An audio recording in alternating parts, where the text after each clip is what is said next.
Hello and welcome to Healthy Meeting Essentials. We're excited about this month's webinar. I'm Terry Roberts with DMAI. We are the Trade Association for Convention and Visitors Bureaus, and we look forward each month to offering a planner education topic and also talking about how CVBs can help you in your destination of choice.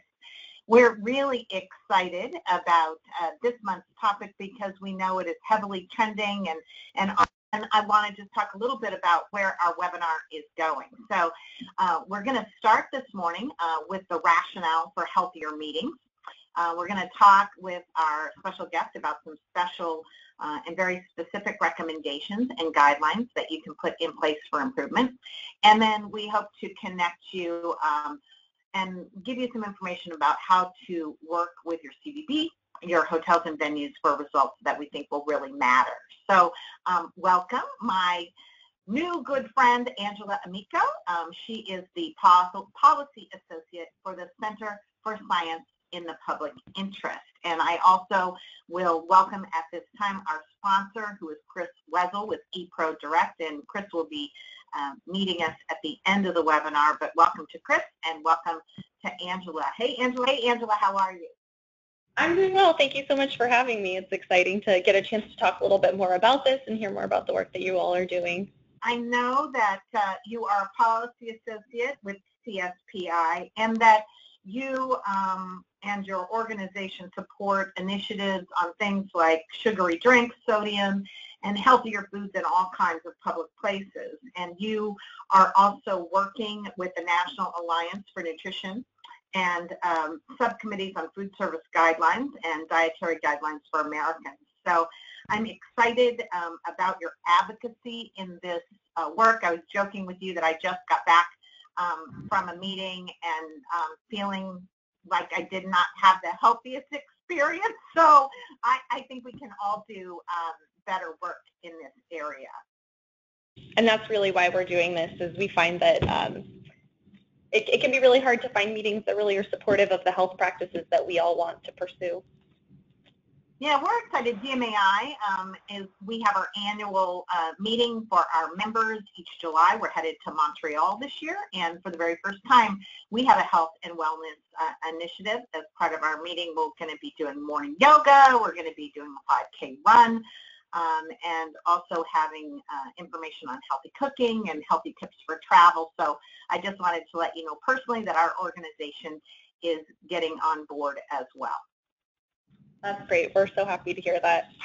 All right, Angela, let's get started. And I wonder if first you could just tell me a little bit about CSPI and let our audience know about your advocacy work. Yeah, of course. Well, as you mentioned, we're a advocacy group, and we focus on nutrition and food policy issues. And so that includes food safety and then lots of different ways that we incorporate nutrition into our work. So we do a lot to educate consumers to make healthier decisions. And so we actually have a new newsletter that we publish called Nutrition Action Health Letter, and that allows people to read the science that's coming out and kind of discern what is important for them to consider with their own dietary practices. And so we have a lot of really useful articles in that, and it's been a really good resource. And so we'll work with that team to then work on advocacy around some of these nutrition issues that are coming out that are being driven by the science. And we do that to really transform the food supply. And so some of the ways that we do that are implementing, we've been very active with the Nutrition Facts Panel and making sure that there's relevant nutrition information that's really science-driven right on the package, so that as you're making decisions and as consumers are making decisions, they can really pick what's healthier for them. And then also encouraging companies to make products healthier, just to make it easier and really create an environment that's supportive of these healthier eating practices. And so that can be in the form of legislation at the local, state, or federal level, and some regulations that we'll work on with the government agencies. And so really just trying to create environments that are supportive of these healthier decisions. And I think that the context of these meetings is such an important one. Absolutely, and thank you for that work. So give us a little bit of information or kind of what is the rationale behind, why healthy meetings? And specifically for our audience, why do you think that meeting planners should care about executing a healthier meeting environment? Yeah, I think that's a really great question. And I think when we think about the time in our day that we spend different places, we spend time at home, we spend time with our families, and a lot of that time is spent at work. And so it would make sense for our work environments to support some of the healthier choices that we want to make. So thinking in the context of workplaces, a lot of people travel to meetings and events for where they're working. They may not have access to some of the ways that they can normally exercise or prepare healthier foods when they're at home. And so thinking about the way that people are currently eating, what's available in restaurants, when people are traveling at airports and things like that, it really is natural to think how to make healthy meetings and events more accessible to people. And so we always sort of think of these default choices as what's the default choice is a healthy choice that's going to be inspiring for you to make that and really stay consistent with it. You know, and it's several months after January and we see so many New Year's resolutions, but it can be so hard to maintain something like that when you're constantly in the face of having, you know, an extra cookie after your meal or whatever it might be. We tend to have different patterns when we're traveling, and particularly when we're at these all-day meetings where oftentimes food is being supplied for us.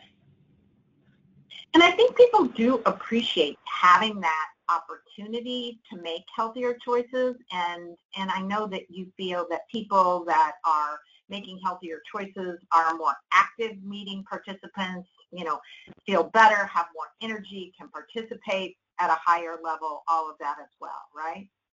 Absolutely. And I would say, I think we've all had that experience where we've been at a several day long meeting and you're starting to approach that moment where you've been up all morning, you've been talking to people, and it's natural for energy levels to drop. And so thinking of ways to kind of get people up and moving and maybe a little bit more active, get the blood flowing, it really does help with participation and engagement. And so really fueling ourselves for those things.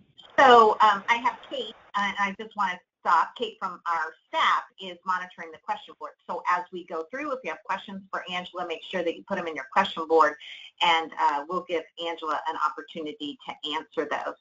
So Angela, what are the main components that we're going to review today with regard to what you think comes together to make a healthy meeting? Yeah, absolutely. So when we think of healthy meetings, through our organization and with the other organizations we work at, there are these specific categories that we like to look at. We like to look at the nutrition, what is the food being served, both as part of the meetings and also on the sites where these meetings are taking place, any opportunities that there might be for physical activity. We know so many of us spend our entire day sitting at a desk, and typically at these meetings you're spending time sitting. And then thinking too about the sustainability of meetings. This is something that a lot of people are starting to look to, thinking about ways that we might reduce waste in terms of our meetings, both for cost savings and also to be mindful of the environment. And then smoke-free facilities is always very important, and I think, you know, we can talk more about it, but that's one that I think we've really had a lot of progress on, and I think that there's a lot of opportunities to provide those environments for people. All right, so let's just jump right in. The nutrition piece, and I'd love to have you share with our audience your specific recommendations for how they sort of get their arms around, if you will, some basic components that will build better nutritional options. Yeah, and I think a lot of people think that picking things that are more nutritious can be really complicated, and if it's any help, I would like to say it's much easier, I think, than sometimes we think. It's really making your plate mostly have fruits and vegetables, whole grains when you're offering grain products, and then thinking through some of the other nutrients that sort of tend to pop up in these meals that you're serving, such as a lot of restaurant foods and foods that are produced in food service settings have a lot of sodium, and so being mindful of some of those things.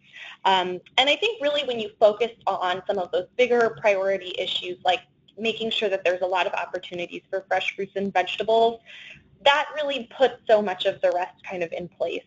And then as you think through some of the other components of the food that you're serving, thinking about having lean protein options, having a vegetarian option, I think that's something that's certainly expanding quite a bit more. There's a lot more opportunities to have a non-meat protein that's available to meeting attendees. And then thinking through some cooking techniques and working with the catering team to say, we would like foods that aren't going to be deep fried, and focusing on grilling and baking. And I think for beverages, there's a really important component for this. We recognize energy levels can dip low during meetings sometimes, but I think making sure water is always available, that's really important, particularly if people are traveling or in kind of a different destination than they normally live. That's really important for hydration purposes. And then offering coffee and teas with low-fat milk or instead of creamers, thinking through what are the different things that people will be consuming throughout the day.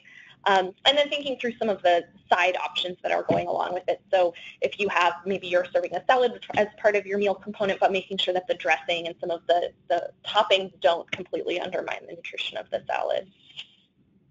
Yeah, when I think about the water piece, I know that hotels are really getting on board, especially like in the lobbies and the waiting areas, having these beautiful containers with water and maybe that has fresh fruit sliced in it that makes it so much more appealing. I think just taking that from the lobby into the meeting room can be enticing for people to drink. With water too is such a good one, because I always see people get so excited when there's a cucumber water or some sort of fruit water that's available. So I think it's such a simple way to kind of encourage that as a choice.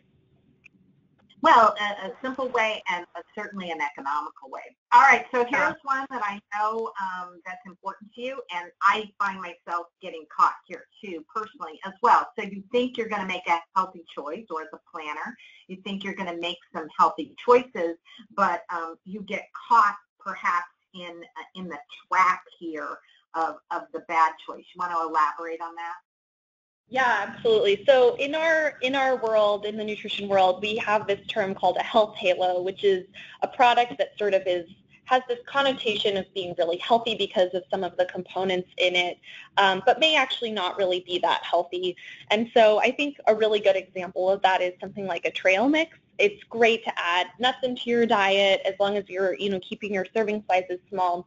But oftentimes we'll see a lot of those trail mixes at meetings like this being loaded full of chocolate and M&Ms, and people will sometimes put some of those will be the major component of the trail mix rather than some of the other more healthful things that it's typically served with. And so we actually had a trail mix bar at a meeting that we were hosting, but we worked really closely with the caterers to kind of go through what would be available during the bar, and then checking at the actual meeting to make sure that some of those candies that were coming up in their offerings weren't actually presented to our attendees. And so there are a lot of different ways to look through the components, and what you're seeing on the slide here is an excerpt from our Healthy Meeting Toolkit, and this is a really great resource for meeting planners that has sample menus and a lot of different really useful tools. And so this is just an example of, for lunches and dinners, things that maybe are common at a meeting or maybe appear to be healthy, but there's a really clear swap out that's actually pretty easy and sometimes can be more appealing than what the original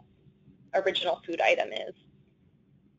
So just to mention, you mentioned the Healthy Meetings Toolkit. So we actually provided a link in some of the promotion that we did for the webinar. So some of our planners may have already seen that, but in our follow-up, we'll be sending this deck, and we'll also be sending a link to your Healthy Meetings Toolkit. So great. I just want to let everyone and you'll know find that as well. Examples for breakfast and snacks and hors d'oeuvres for more for nicer functions. And so I think there's really something in there for whatever meeting you're planning. Yeah, it's a cool guide. I really enjoyed perusing it. So I think this is interesting. And again, this is an area where I know I can kind of get tripped up. And so talk about the where and when of options, not just the what you're offering, but where you offer it and when you offer it can impact meeting participants' healthier choices.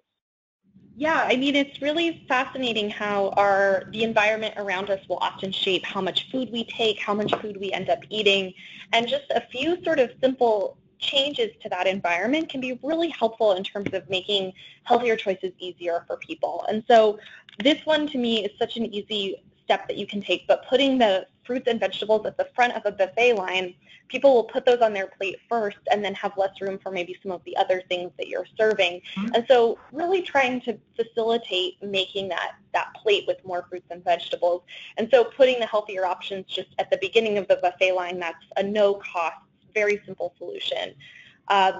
Another one that we'll often recommend is to have smaller plate sizes, because typically if people eat off of a bigger plate, there have been a lot of really interesting studies around the plate size will dictate how much you eat, not really how full you are. And so people are always welcome to go get more food if they need to, but even just having slightly smaller portion sizes, that's also going to be helpful in terms of reducing food waste and having lower food costs for the meeting. So this is kind of one that really I think across the board is helpful. And I know one that you and I had talked about that was so interesting is food is served every moment of a meeting. There's always a candy bowl at the desk. Any break is served with food. And I don't snack that much on a typical workday, and I don't think a lot of people do. I think having things available for people as they get hungry, but recognizing that some breaks can be physical activity breaks. Sometimes you can have some of these nice flavored waters or a coffee break, but you don't need to be adding in sometimes some of the food components. So thinking through, do I really need to serve food if I've just served breakfast an hour ago? I think, and that again is a great way to think through your meeting costs and be more mindful of when you're serving things. No, I'm serious. I think there's something to this. I think you could almost send out some attendance promotion kind of fun things like, no need to bring your fat pants. I mean, I swear there are times when I pack thinking, well, will this still fit by the time I go home? And it's a joke in some way, Ansel, but it's really true because, most of us don't eat 3 meals a day anyway, 3 big meals like you do at a meeting, right? So you think about, you serve breakfast, you have lunch, you have dinner, and then, 10:30 snack, right?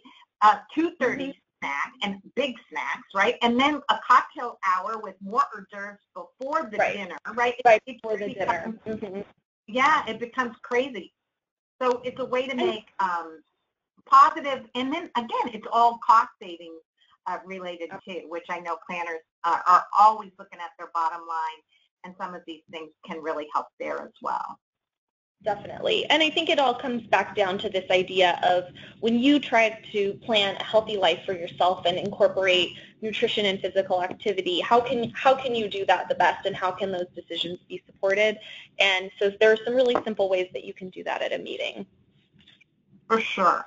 So I know it's not just about the food. There are some other things that are in your toolkit. So I'd like for you to just briefly maybe educate our planners about what are some of the other things they should pay attention to. Yeah, definitely. So physical activity is really important, and we had touched on this a little bit at the beginning, but getting a chance for people to step up, to stand up, move around is really important, and that helps keep people engaged. It gives people a chance to check in with other people so that they're more engaged during some of the regular sessions. And so having these periodic breaks, whether it's you're having a keynote in one room and then some of your breakout sessions might happen in a different part of the location where you're hosting the meeting. There's a lot of different ways to incorporate this. And I think one of the most important ones is I've been to a few meetings where they'll have a stretch break with everybody, and getting somebody who's really engaging to lead those is really important, because I've gone to some where you can tell that someone's been asked and they're not that comfortable speaking in front of the audience. But I've also been to ones where people will make it really fun and people are laughing, and it actually provides a really great networking opportunity at your table. I ended up laughing about one of the stretches that we were doing with a colleague when we were at a meeting last year, and it was really a nice way of sort of breaking the ice. Oftentimes you'll find a table and you'll sit with people you don't know, and these can be kind of a good way of getting to know some of the other people. And then the last point that I think is important too is recognizing where can a venue support healthier, more physical activity for meeting participants, even sort of outside of our meeting time. Is it possible to have an event that has maybe a fitness facility on site? I know that some meetings I've gone to some meetings in Colorado, and there have been some really great opportunities to go on some hikes while I've been there, and there's really nice running trails. And so looking into some of those areas around it and seeing how your venue and maybe the hotel that you're contracting with can help support some of those decisions for the attendees. Angela, one of the ways that CVB sales and services professionals can help planners is to really educate them about the destination and let them know, so your group are, your people are runners, or your people love trails, or your people really want to get out and go to museums and do things that will keep them walking, but also have a cultural component. So we hope that they will turn to their Convention and Visitors Bureau experts in the very beginning of planning the meeting to figure out what are the best physical activities in that destination and how to connect with them. So I know you're not going to go into great depth on sustainability, but you do want to just mention that there is a meeting footprint that comes along. Yeah, absolutely. And I think one of the biggest things that is specific to meetings that's a little different than some of the other work that we do is when you think through when you go to a meeting, you often leave with a stack of materials, paper materials, and I certainly know that the trend is being able to have them electronically. I like to be able to save them.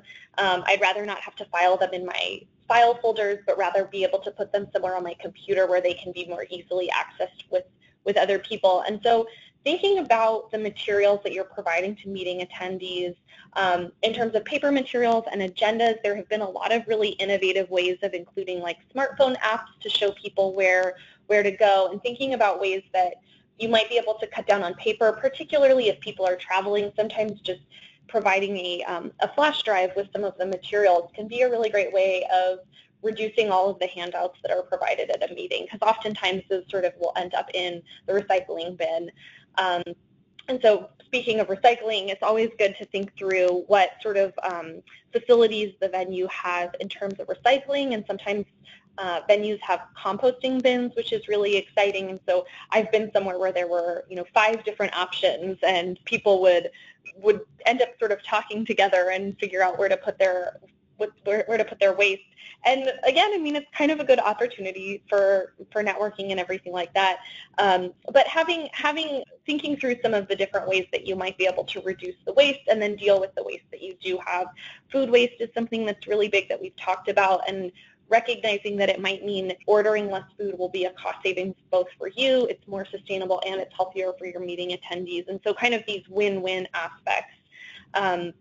We've talked about having delicious water available all the time and having water bottles available, and sometimes some of the handouts at these meetings have been reusable water bottles that attendees can use throughout the duration of their meeting.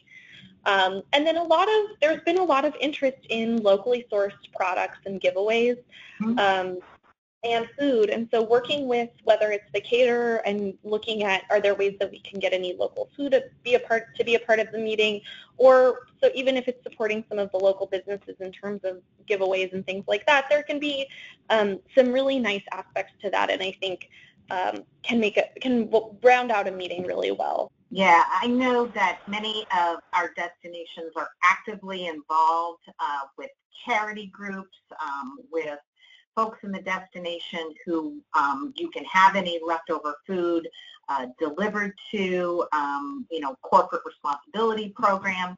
These are all ways in which a CVB can help.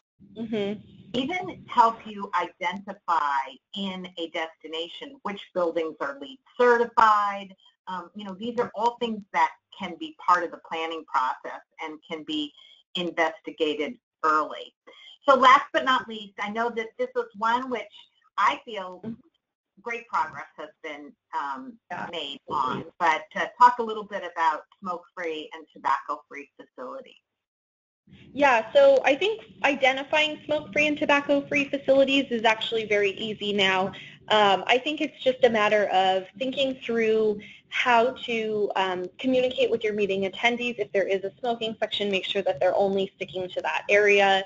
And thinking about cities where there are more bans on smoking in public places, particularly if you're going to be recommending that people go on a running trail, making sure that the air is healthy for them.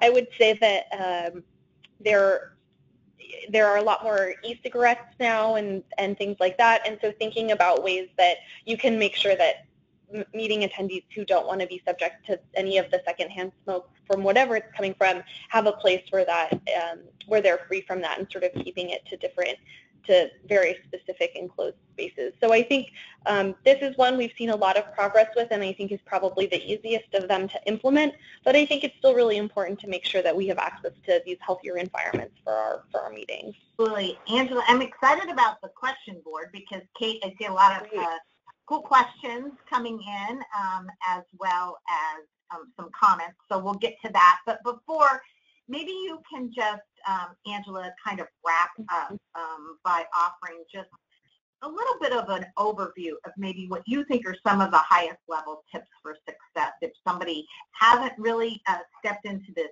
healthier meeting initiative. So one of the biggest one, I think caterers are really flexible in terms of making sure that they can provide meals that are healthier and that they're what their clients want. And so it's helpful both for more clients to be more meeting planners to be asking for healthier foods, and they can understand that this is a growing demand.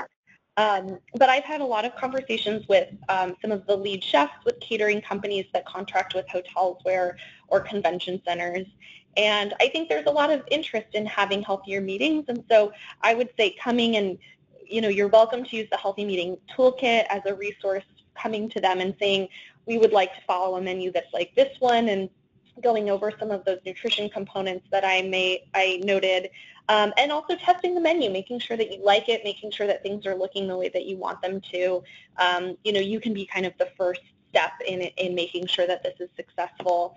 I would say too, having a chance to work with somebody who can make sure that all those things that you agreed upon are actually happening at the meeting or the event.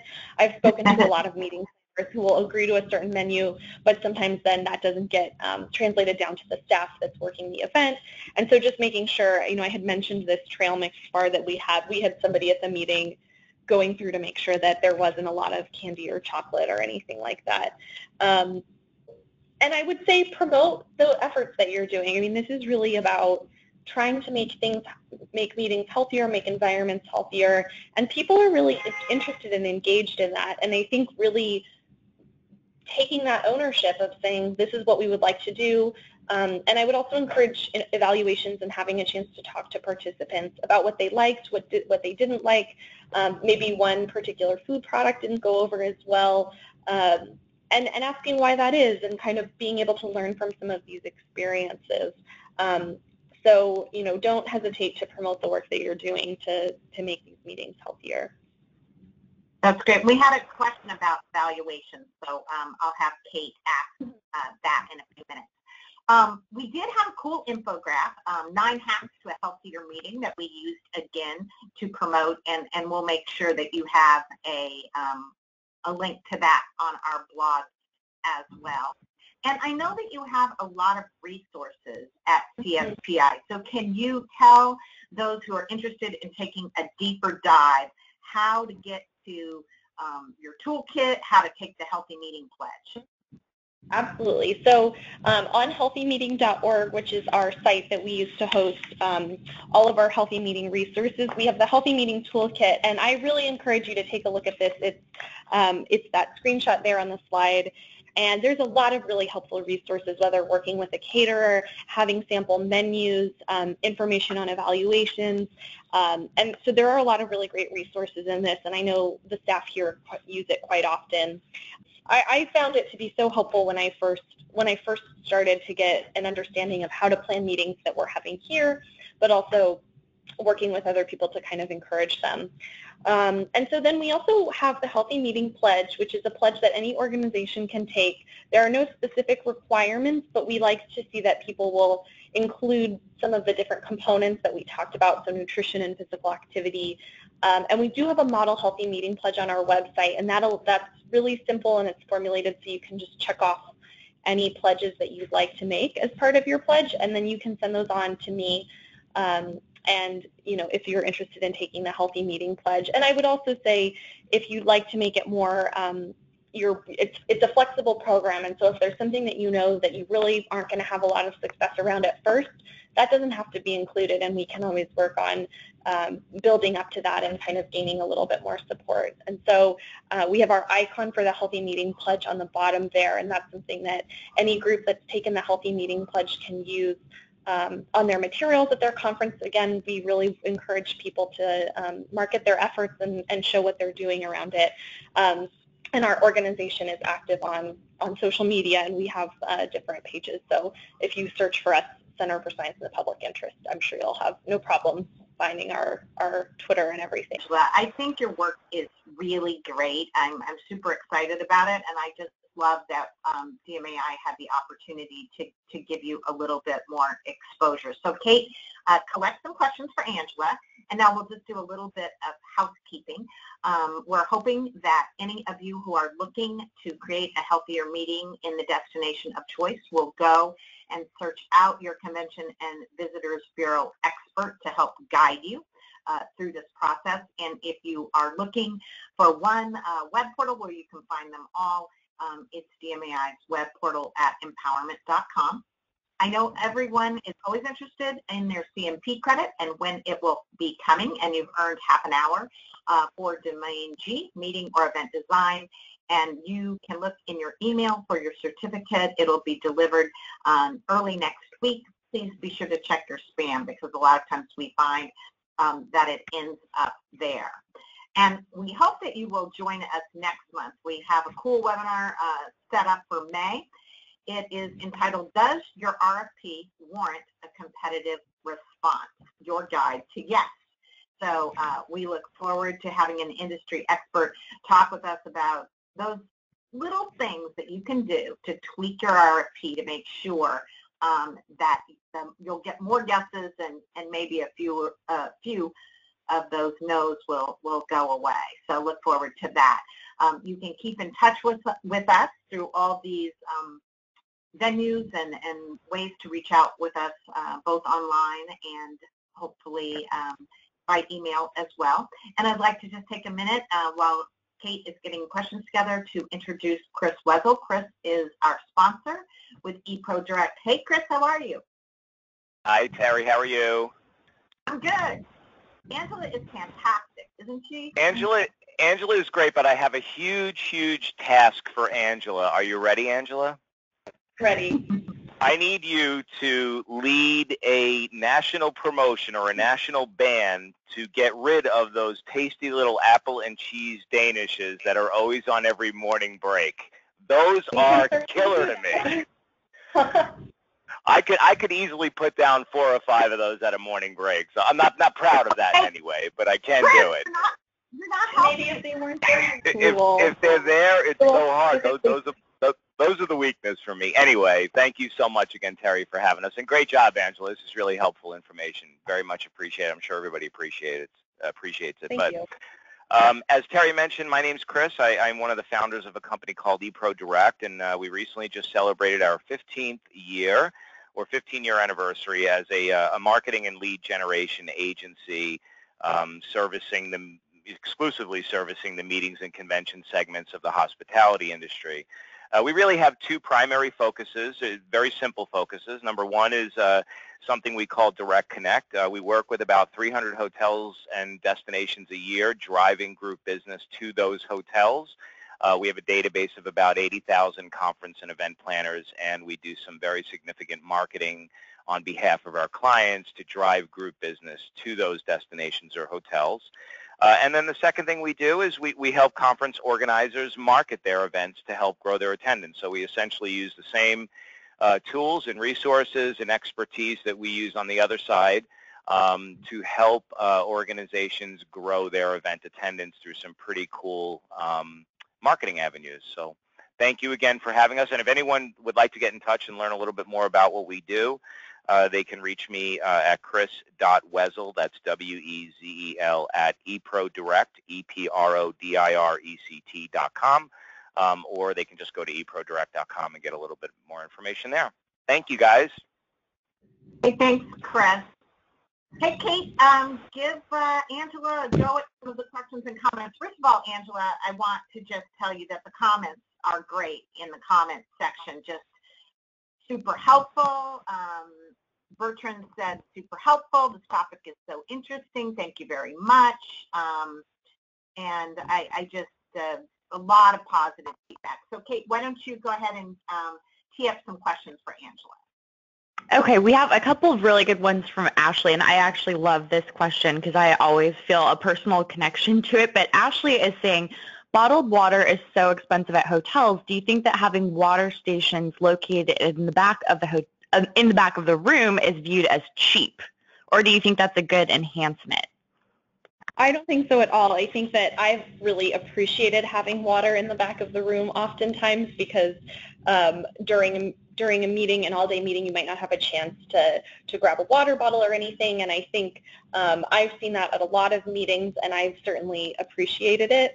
I think, you can fill up a water bottle if you've brought it yourself, but I definitely understand, and we've heard that before, that it can be so expensive sometimes to get those options from the caterer, and I think you're hitting both the nutrition and the sustainability by being able to have one of those water containers there.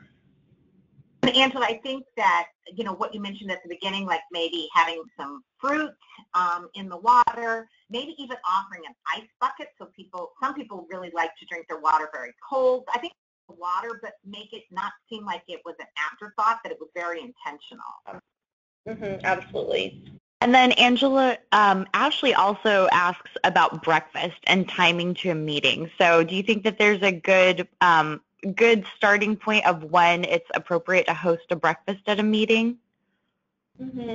So I think, some of it will depend on what you have planned for the meeting. There are some keynote speeches, for instance, that are more conducive to having people maybe having grabbed their breakfast from a buffet and bringing them in. Obviously, there are always some stragglers to the meetings. I always show up right on time, and we'll see the room fill up quite a bit within the first 30 minutes. And so maybe if you've served a breakfast in advance of the keynote or sort of welcoming introductions, having some things available so people can grab them and come in if that works for you. Also thinking through if you want your breakfast to be a networking opportunity, if there's a natural moment in your agenda that works for that. I think as far as timing goes, it's really a matter of what works best in your meeting schedule, and thinking through then whether it's necessary, if you've had a breakfast at 8 o'clock in the morning, whether it's necessary to have a 9 o'clock break for it. If you suspect that people will miss the breakfast, putting out fruit in the morning is always a good option for that, for people coming in later, or people who maybe didn't get a chance to grab their food when they came in. But I think through what works best for the meeting that you're planning, and then just make sure that the food doesn't need to be duplicated all throughout the morning in terms of having the breakfast go on for hours on end. Okay, and then we also have a question from Julia, and I think you kind of addressed this, but Julia is asking if you have any type of evaluation for the events and meetings that you make healthy, and what do you measure? Do you get any data that would be helpful to convince other meeting or event organizers to convert to healthier practices? So we don't collect any of the data, but we do have a sample evaluation in our Healthy Meeting Toolkit that is helpful for meeting planners to see what went well, what attendees would maybe like to see differently. Anecdotally, we work with a lot of meeting planners, and a lot of our partners host large meetings with their members, and so we do hear quite a bit about what's working and what's not. But we really encourage these evaluations to be for your own learning experience, getting a sense of making sure that you can plan a meeting that you know went really well, or if there was one dish that people liked a lot, that you can be sure to include it. And another thing I'll note too, in terms of some of the dishes, that's kind of an interesting, it's always surprising to me, but thinking about the way that you're describing the dishes, if they're described in more enticing and exciting ways, people sometimes will like the dish better. And there's actually research that shows that consumers who sort of tried something that had a very simple name, like, just chicken or something like that, if it was roasted chicken with, and you describe the preparation, that consumers will actually report liking it better. So thinking of ways that you can set yourself up for success, but then using that evaluation tool to really learn from what happened in the meeting. And so we do have a sample evaluation in the Healthy Meeting Toolkit that you're welcome to use. Awesome, thank you. And then we have another question from Andrew, and Andrew is asking, how would you recommend getting buy-in from colleagues who run meetings but don't necessarily put forth an effort to make them healthy? I think really making the case that this is what a lot of people want, and working with them to I think there are a lot of assumptions that we make about what healthy means, particularly around food, and recognizing that healthy can be really exciting, can be really enticing hors d'oeuvres, whether you're having a reception following a meeting. Those don't have to be disappointing or anything. And so I think representing that they can be really exciting options, depending on who you're working with, maybe invite them along to the taste test and have an opportunity for them to give their input around what they might be excited to see. And not everyone is going to be pursuing health to the same extent that maybe some of the other participants will be, but really focusing on increasing access to those people who do want meetings to be healthier and making sure to provide them with those tools. Oftentimes, it'll be very easy for the people who aren't interested in eating healthfully to find unhealthy options because they're so prevalent in our society, but really having those options available to the people who want to take them. And like I said, I think really trying to market the foods as being flavorful, not as healthy. And that's something that we encourage you to market your efforts, but if you're finding that people are less interested in healthy, then just describe the food as being really good. And I think that's sometimes people will perceive something as healthy as not being as good, and so it's already sort of fail. But healthy doesn't have to mean less delicious. So I think really instilling that with people is important. Yeah, Angela, I think that's such a great point. I was at a meeting in Dallas in November, and, like on our breaks, we had air pop popcorn with all these, shakeable flavorings to add. People were going crazy. They're like, oh, this is so great. It's so different. It's fun. So, again, I think sometimes it's not really talking about how healthy it is, but we're going to have some really different options. We're going to do some unexpected things. All right, Kate, I saw a couple of comments, so I just want to make sure, and then you can tell me if you have any more questions for Angela. But you will get a link to register for May's webinar in our follow-up email that has your CMP credit, and you will also get a link to the toolkit, and you'll get a link to the recording and the slides. So we'll get you completely covered in the follow-up email. And I will say that we have a sample RFP in our Healthy Meeting Toolkit, so you can learn how to make that RFP even more successful in your next webinar. So be sure to take a look at that in advance of your webinar. Kate, anything else for Angela? Yeah, we have one more question. It's a really good one from Sandy. And Sandy's asking if they're required by legislation to provide options for people who make special requests. I am not aware of any legislation that is in place requiring that. I think oftentimes some simple requests are usually not that challenging to work with your caterer to provide for people.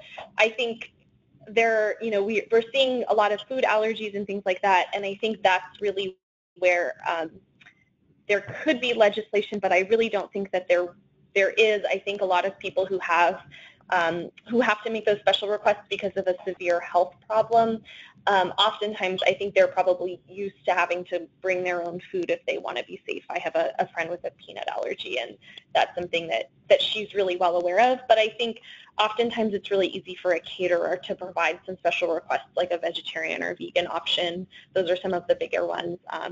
I know gluten-free is really popular, and some people it's a dietary preference, and for other people it's because of having celiac disease. And so I think doing the best that you can to accommodate it, but I'm not familiar with any legislation that requires it. I think hotels and venues now, it's standard fare. They're so dialed into helping people feel with nutrition options that I don't think planners will receive too much pushback.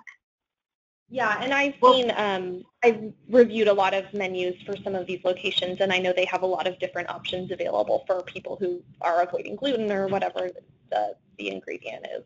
Well, again, Angela, I really want to thank you and thank Kate for fielding our questions. I always judge how successful we are in a webinar with how many people stay on through all of the questions, and almost our entire audience did. So, Angela, thank you so much. It was a pleasure to be associated with CSPI, and everyone here at DMAI is excited about putting this information to work for ourselves, and we hope that our destination partners will help their planners plan healthier meetings as well. So thank you, Angela, and have a great day, everyone.